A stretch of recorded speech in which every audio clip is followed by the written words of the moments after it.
देखिए ज्ञान ये सबसे कीमती चीज़ है, तो हमको इसके लिए कौन सी कीमत चुकानी पड़ती है? कुछ नहीं। दादा कहता है जो अपना अभिमान है वो दे दो।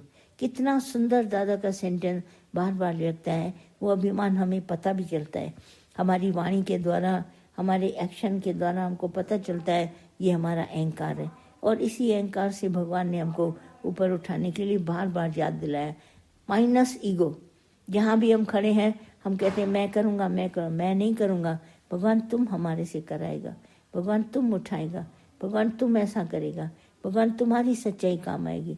तुम करता तू करता तू भया, मुझ में रही न मोह।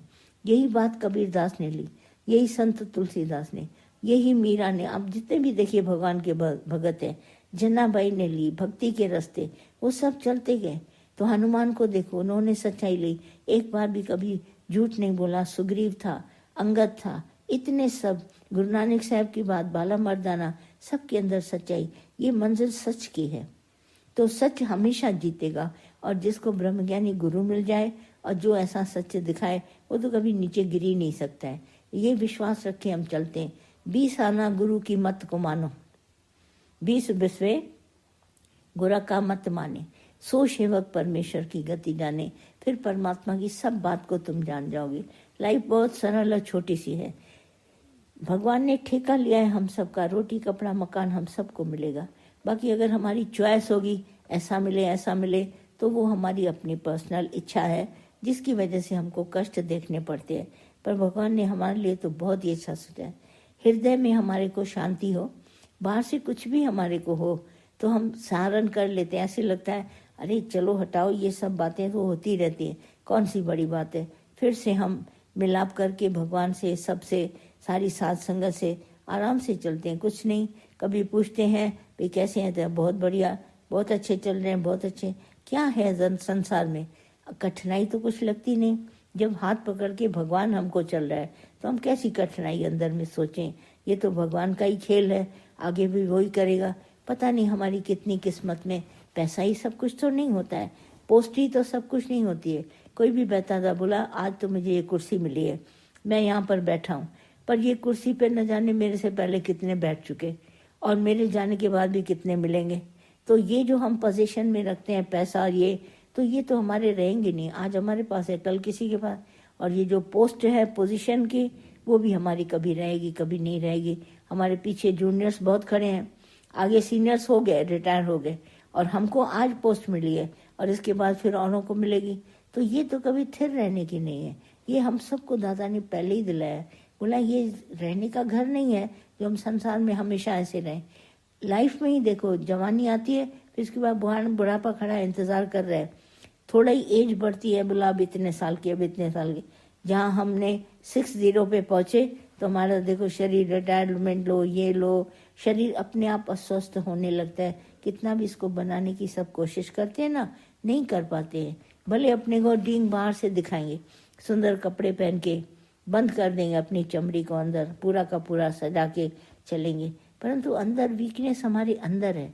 बाहर की चमड़ी तो कोई देखे ना देखे, पर अंदर हमारी कमजोरी आ जाती है। उम्र के हिसाब से हम सोचने लगते हैं नहीं अब हमारी इतनी उम्र है, मैं चला नहीं जा सकता, मेरे से खाने पर असर हो जाता है, खाया नहीं जा सकता, मेरे साथ में इतनी देर बैठा नहीं जा सकता। आपको अपनी देह से खुद ब खुद पता चलेगा। बस ये 20 साल से लेकर 40 साल तक आराम से ज़िंदगी को बिता देते हैं और उसी में हमारी हिलती रहती है ज़िंदगी। पता नहीं परिस्थितियाँ कैसी, पता नहीं पैसा मिले न मिले, पता नहीं ऐसा करे न करे। पहले जो हमारे से पहले संसार में होके गए हैं उनसे कभी एक्सपीरियंस लो कि आप लाइफ में कैसे चले, तो हमारे को खुद ब खुद मिल जाएगा कि ये कैसा ज़माना है। ये सभी को ये बातें सहनी पड़ती।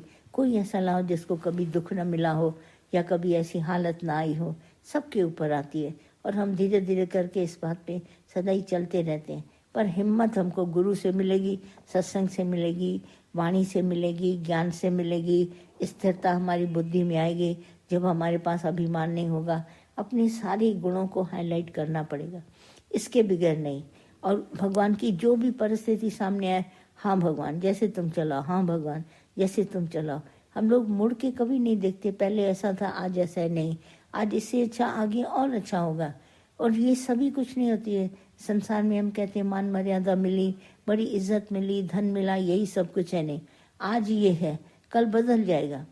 हम अपनी इज्जत अपने आप को देते हैं क्योंकि हम सच्चाई से जिंदगी गुजारते हैं ना, तो हम लोग के अंदर कोई गिल्ट नहीं होता। विवेक हमारा जागृत है। हम कहते हैं अरे हमने इतनी अच्छी जिंदगी काटी है, हमारे को इस तरह की कोई बात आएगी नहीं। झूठ बोलेंगे तो मंजिल झूठ की होगी, चोरी करेंगे तो चोरी की मंजिल होगी, सच्चाई से चलेंगे तो सच्चाई की मंजिल होगी।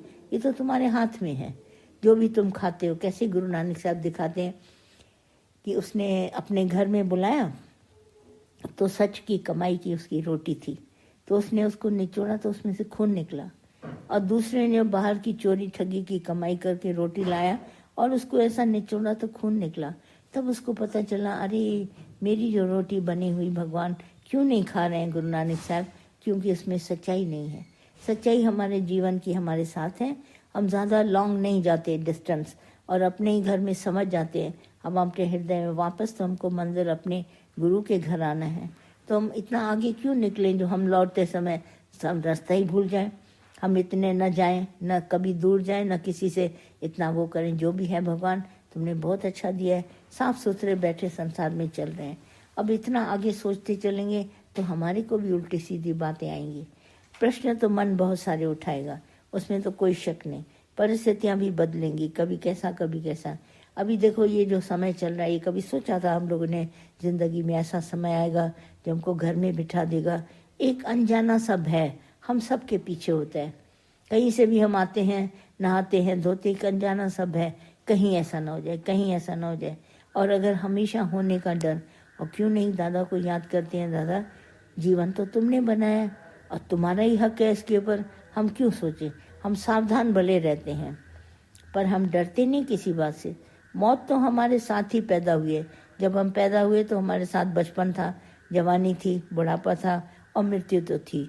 पर दादा ने कहा मृत्यु है नहीं, डरो नहीं उसे, ये पासिंग शो है। एक टनल से निकलकर फिर उधर उजाला है, एक अंधेरे से निकलकर फिर उधर रोशनी है। क्योंकि हम सब देखते हैं कि इसके बाद जाना है तो फिर तो रोशनी है ही ना। और जब गुरु मिला तो दादा ने कितना साफ सुथरा अपने को बोलते हो, मैं न मरबो मरबो संसार, मोहे मिलियो है जीवनहार। मुझे जिंदा रखने वाला एक गुरु मिल गया, अब हम कभी संसार में मरने वाले नहीं हैं। अजर अमर अविनाशी पूर्ण सच्चिदानंद आत्म स्वरूप है, ब्रह्म रूप है, आत्म रूप है। ये हमारे को याद करना है। बाकी देह तो सबकी जाती है। जैसे 10 दिन से पैदा हुए हैं, डॉक्टर पूछता है कितने दिन का बच्चा हो गया, आज 20 दिन का, आज 1 महीने का, आज 4 महीने का। देखो माइनस होती जाती है एज हमारी। हम भले कितना भी 100 साल लेके आए पर एज हमारी माइनस होती जाती है। तो इन सब बातों को सोचते हुए हमारे अंदर अटूट विश्वास आता है, अरे आएगी जब देखा जाएगा मौत, उससे पहले क्यों डरें। पर सावधान होके चलते हैं, जो हमारा कीमती जीवन है व्यर्थ की बातों में न जाए। हम मन हमारे को व्यर्थ की बातें सताता है। दिल खोल के बात करो, हमारे को ज़्यादा पैसा चाहिए, नौकरी अच्छी चाहिए, फ्रीडम है, भले जाके करो, पर तैयार रहना। जो भी आगे आगे बात आती है ना, भले तैयार रहो। काम करने से चोरी नहीं, सारा का सारा समय लेंगे, क्योंकि धन जो आजकल कमाया जाता है ना, वो समय पर ही कमाया जाता है, मेहनत से कमाया जाता है। आप जितना आवर ड्यूटी करेंगे उतना आवर्स आपको पैसा मिलेगा, और मेहनत जितनी आपसे होगी उतना करना पड़ेगा। देखो आजकल 24 घंटे तो छोड़ो, कितनी ड्यूटी करते रहते हैं, रात दिन। दिन में सोते हैं, टाइम ही देखो बदल गया, दिन में सोते हैं, रात को कंप्यूटर पर काम करते हैं। कोई रात को सोता है तो दिन में ड्यूटी करता है। सब कुछ है और भगवान सब कुछ देगा। दुनिया को दिखाने के लिए हम इतना पैसा कमाते हैं, फिर भी फ्रीडम है, भले आप कर सकते हैं, कोई नई बात नहीं है और कोई रिस्ट्रिक्शन नहीं है, कुछ नहीं है। पर आपको तैयार रहना पड़ेगा, क्योंकि अधिक धन से और कम धन से और बीच वाले धन से कितनी कितनी शरीर को तकलीफ होती है, यह आप अच्छी तरह से जानते हैं। मल्टी मिलियनर तो आप हो जाएंगे, कमा तो आप लेंगे, हुक्म भी देख लेंगे, सब कुछ करेंगे, पर आपका चित्त शांत होना चाहिए। हमारा चित्त अशांत है, अंदर में सोचते हैं अरे अच्छा किया कि बुरा किया, करता न करता, सारा दिन हमारे को चिंतन चलता है। तो इस चिंतन से भगवान बचाने के लिए हम सबको बोलते हैं कि तुम अपने मर्ज से चल सकते हो, पर चिंतन न करना, कर लो भले जो भी करना है, फिर पछताना नहीं कि मैंने ऐसा क्यों किया, ऐसा क्यों किया। ये हमारे को धीरे धीरे घटनाएं जो घटित होती जाती हैं, हम अपने अनुभव से आगे बढ़ते हैं। बाकी किसी की रोक टोक नहीं है, जितना चाहिए, जितने डिस्टेंस तक, उतना खाते हैं, उतना चलते हैं, उतना कमाते हैं, उतना रखते हैं। बाकी दुनिया में कमी किसी बात की नहीं है और कोई भी हमारे को इधर उधर गुमराह नहीं कर सकता। हम अपनी सच्चाई पर चलते जाते हैं। पर याद रखना, भगवान साथ है और सत्य की सत्ता तुम्हारे साथ है। एक एक का जो भी हम बीज डालते हैं, हमको हिसाब किताब मिलता है। कितना भगवान श्री कृष्ण सीधा बोल रहे हैं, न मैं कर्म रचता हूँ, न कर्म का फल रचता हूँ। भगवान ने तो अपना हाथ छुड़ा लिया, बीच से उठा लिया अपने आप को कि मैं कुछ नहीं करता, जो कुछ करते हो तुम ही करते हो। और तुम भी कौन, तुम्हारा अभिमान। जो कुछ होगा तुम्हारा जीवन, तुम्हारा ईगो ही करता रहता है। बाकी तुम कोई दे तो मटीरियलिस्टिक है, वो बॉडी कुछ नहीं करती। एक्शन अगर अभिमान कराएगा तुमसे तो हाथ पैर तुम्हारे चलेंगे, नहीं तो नहीं कुछ चलेंगे। बाकी कहता है भगवान मैं कुछ नहीं करता, तुम अपनी सच्चाई पर चलो, जीतोगे या हारोगे ये तुम्हारा है अपना। तो हम देखते रहते हैं महाभारत की पूरी कहानी में, या और भी ऐसी कथाएं हैं, सब जगह हमको नजर आता है। और मौत कोई बड़ी चीज नहीं है। आप अगर ऐसे बच भी गए तो क्या है, मौत तो वैसे ही आती नहीं किसी को। हम तो शुरू से ही सच्चिदानंद स्वरूप है। शरीर आएगा वो जाएगा, मन आएगा उल्टा सीधा बात करेगा, उसको अपने कर्म का फल मिलेगा। कर्म बनाता है अपने अहंकार से। जब हम अहंकारी नहीं करते तो कैसा कर्म। तभी तो हम गुरु की शरण लेते हैं। इसीलिए शरण लेते हैं कि गुरु के साथ रह के एक भी कर्म नहीं बनता। दादा मुझे 100 बार बोलते थे, मेरे से दूर रहोगी 1000 गलतियां करके आओगी, बाहर जाओगी, और मेरे साथ रहोगी एक भी गलती नहीं। तो गुरु का संग हमारे को 100 मिस्टेक से बचा देता है। तो हम ऐसे गुरु का संग क्यों छोड़ें। जब हम उसके साथ संगत में बैठे हैं तो हम एक भी कर्म उसके साथ ऐसा नहीं करते जो हमारे को उल्टा सीधा कुछ भी सोचना पड़े या आगे बढ़ना पड़े। आप सभी अपने आप को, जीवन को स्वयं बना सकते हैं। दादा का इतना ज्ञान है अथाह, खोल करके देखिए, पढ़ के देखिए। एक बार नहीं, आप 100 बार पढ़िए। उसी गीता को हम लोग 1000 बार पढ़ते हैं। कभी एक बात ध्यान में आती है, कभी और बातें ध्यान में आती हैं। भले आए, चलते चलते उसमें से हम सार निकालते हैं, भाई गीता का सार क्या है। कर्म करते हैं, फल की चिंता मिटाते हैं। किसी से भी पूछो गीता का सार क्या है, बोला अर्जुन को यही भगवान समझा रहे हैं कि कर्म करो और फल की इच्छा छोड़ो। तो हम भी जीवन ऐसे ही बिताते, कर्मों से करते रहते हैं कर्म तरह तरह के जो भी हैं, पर प्रशंसा से नहीं, निंदा सारा से बचने के लिए जो भी कर्म जैसा भी भगवान कराए हम आगे बढ़ते रहते हैं। और किसी बात में हमको कोई प्रशंसा या इच्छा नहीं है। और अगर कोई कर्म होता भी है, हम कहते हैं हम नहीं चाहेंगे, कोई भी इच्छा अगर चाहेंगे तो फिर हमको कष्ट मिलेगा। तो इन सब बातों को ध्यान में रखते हुए बार बार गीता को पढ़ते हैं, रामायण पढ़ते हैं, महाभारत पढ़ते हैं, जहाँ जहाँ भी ये लिखा है सब युद्ध के टाइम की एक एक बात को जानते हैं।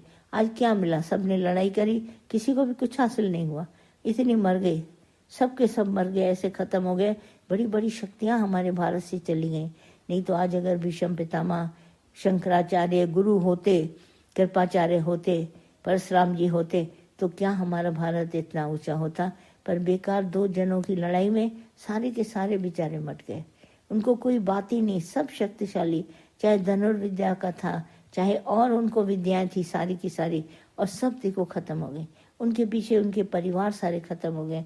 क्या मिला आखिर में, खूना खून सारा महाभारत हो गया। और एक छोटी सी इच्छा के पीछे लड़ाई देखो, उसी अभिमान से। दुर्योधन बोले मैं नहीं दूंगा, और उसने लड़ाई के बिना मैं एक चीज नहीं दूंगा। कभी उसने ये सोचा कि एक तुम्हारी लड़ाई के पीछे समझो जीत भी जाओगे, तुमको सबने साथ भी दिया, दासी पुत्र का भी साथ लिया, सब लिया, मिला क्या। आखिर में जाके छिप के बैठ गया कि मैं न मरूं, मैं बचूं। देखो बच सका। इसी तरह भगवान श्री कृष्ण ने बोला मैंने तुम लोगों का कर्म नहीं रचा, फल भी नहीं रचा, तुम लोगों ने खुद ही बोला कि हम कितना, मैं समझा रहा था भाई 5 गांव उनको दे दो, उसने नहीं दिए। बोला 5 गांव देने के लिए कहा, एक भी गांव नहीं दिया। और उन सबको लड़ाई के बगैर बोला 1 इंच जमीन नहीं दूंगा। इतना क्लियर बोला कि सुई के नोक के बराबर भी नहीं दूंगा। कितनी बड़ी बात दुर्योधन ने बोल दी, और नहीं दिया तो इतने सारे खून हुए। अब सोचिए हमारे भारत की शक्ति गई उन दोनों की लड़ाई में, जबकि लड़ाई किसी काम की नहीं। बाद में राज्य किया, किसने किया, क्या कौन तुम्हारे को राज्य संभालने वाला, सबके सब चले गए। बाकी अर्जुन का पोता आया, राजा परिषद, उसने आके किया। देखो उसके अंदर कितना ज्ञान था परिषद के अंदर, फिर भी कलयुग ने उसे भुला दिया। तो ये सभी बातें हम सब पढ़ते हैं। उस समय कौन सा डिसीजन राजा परिषद ने सोचा मैं लूं, अचानक उसके मन में आया, कलयुग आया और उसने उसका सांप मरा हुआ डाल दिया। अब उसको तो अंदर में पता चला उसके बेटे को कौन है, उसने श्राप भी दे दिया। अब कैसे शरीर वो तो हो गया, विदेह मुक्त हो गया भाई, चलो उसने श्रीमद् भागवत की कथा सुनी और मोक्ष पद को प्राप्त किया। बाकी इतना सब कलयुग जो पड़ा है, तो हम सबको इशारा करके गए भगवान श्री कृष्ण। श्रीमद् भागवत की कथा सुनेंगे, भगवान से प्यार करेंगे, सत्संग करेंगे, तो हम सब अपने कर्मों से बच जाएंगे सदा के लिए।